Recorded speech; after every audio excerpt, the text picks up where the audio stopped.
Afternoon everyone, I am Arlan Salamanis Lesser from BSIT 1A, and my topic is all about dialing up internet connection and direct internet connection. So let's start with dial-up internet connection. A dial-up internet connection is a type of internet connection that uses a modem to connect the internet through a phone line.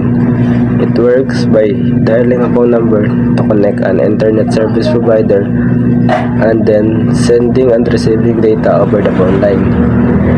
This type of connection is typically slower than the modern internet connection and can be prone to disconnection and noise.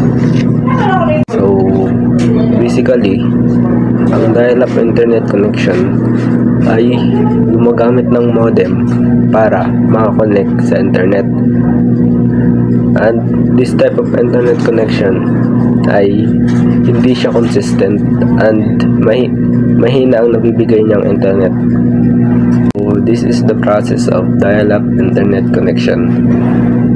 Ang dial-up internet connection ay nagsisimula sa computer na nakakonect through phone line papunta sa modem, and modem na nakakonect sa phone line papunta sa internet service provider.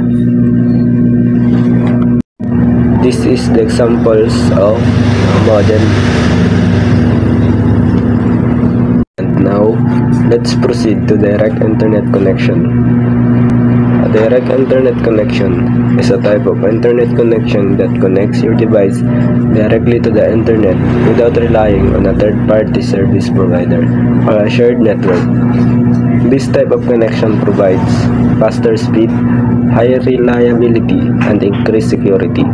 So, ang direct internet connection ay hindi siya nagre-rely sa third-party service provider like modem.